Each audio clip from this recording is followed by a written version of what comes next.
Bonjour. Présentation de la partie SQL de la génération des écritures et des données à partir de la base RESCO VRS2 utilisée dans CRS. Dans un premier temps, on reçoit tous les jours, 5 fois par semaine, une image de la base de données VRS2. Ceci se fait par un processus automatisé sur le disque T dans le répertoire transfert. Pour ne pas surcharger le répertoire, le processus ne conserve que les 3 derniers backups. Pour charger ces données et les manipuler, le serveur SQL dispose de 2 agents. Un premier qui charge les données dans la base VRS2, un second qu'on verra plus tard pour la génération. J'ai créé une base de données qui s'appelle Data for DW, for Data Warehouse, qui contient plusieurs tables et plusieurs procédures utilisées dans les 2 agents. Le premier agent qui est ici s'exécute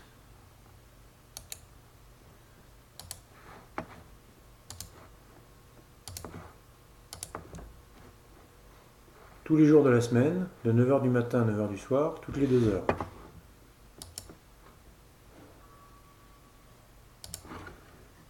Il exécute une procédure stockée qui va enchaîner des étapes.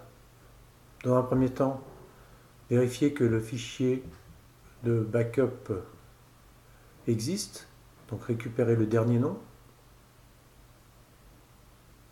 Puis vérifier que le fichier est valide.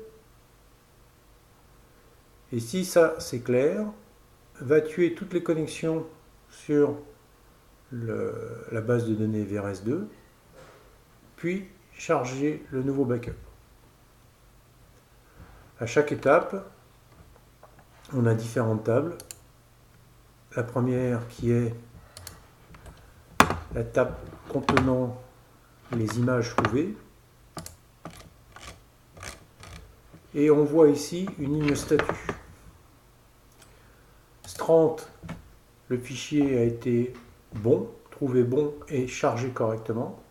99, le fichier était bon, mais on a eu un incident au chargement de la base. 98, il me semble qu'il y en a aussi. Voilà, 98, le fichier reçu n'a pas passé le contrôle de cohérence.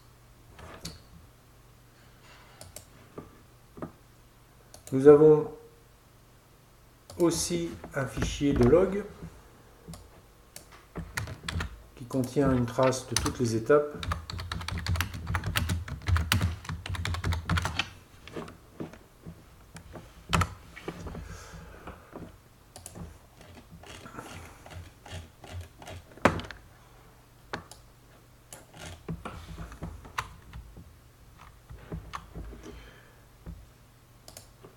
Ici, il a trouvé un nouveau fichier image à charger. Il l'a restauré correctement.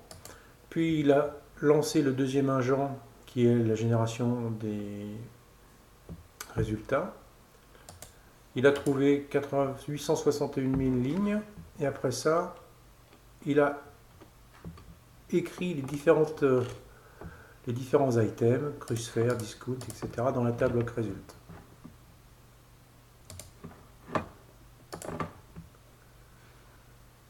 Nous avons une table qui s'auto-alimente, qui est la table batch param, qui contient pour chaque fichier reçu les butées, c'est-à-dire la dernière transaction, l'ID transaction, la dernière réservation, la date de couverture, c'est-à-dire il régénère le fichier totalement depuis le 1er janvier 2014 jusqu'au 28 février 2018, et quand est-ce qu'il a lancé le processus et à quelle heure il l'a terminé. Une autre table qui existe importante, c'est la table message mail qui reçoit les mails à envoyer en passant par Monaco. En effet, à partir de Azure, il est impossible d'utiliser l'agent mail. Donc, on crée l'événement dans cette table tampon et lors de la synchronisation avec Monaco, on récupère les mails à envoyer.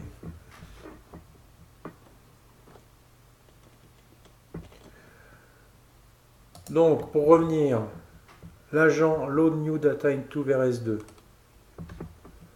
lance dans un premier temps la procédure getNameBack pour récupérer le nouveau nom, purger le répertoire et ne conserver que les 3 derniers backups. Puis enchaîne vérification de la cohérence du fichier de sauvegarde. Si c'est bon, passe à l'étape suivante qui est tuer toutes les sessions ouvertes sur la table VRS2, la base VRS2, puis charger l'image VRS2 sur le serveur. 1 heure plus tard, l'agent genLockResult qui s'exécute, qui lui est construit de 3 étapes et qui s'exécute tous les jours, toutes les 2 heures à partir de 10 heures. Dans un premier temps, régénère dans sa globalité la table lock raw data batch, c'est-à-dire l'extraction brute des lignes de transaction intéressantes de VRS2, puis lance la procédure génération des résultats en mode batch par date pour réécrire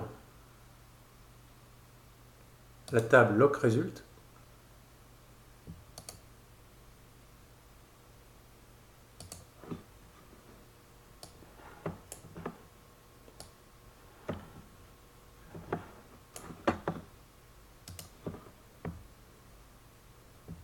et finalement va vérifier la cohérence de ce que l'on a créé dans lockResult par rapport à la base VRS2.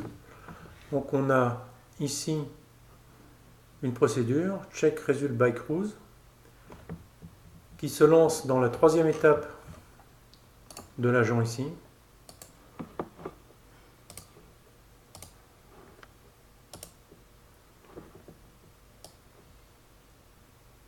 qui vérifie depuis le début de l'année toutes les croisières et que les résultats obtenus soient cohérents par rapport à ce qui existe dans VRS2.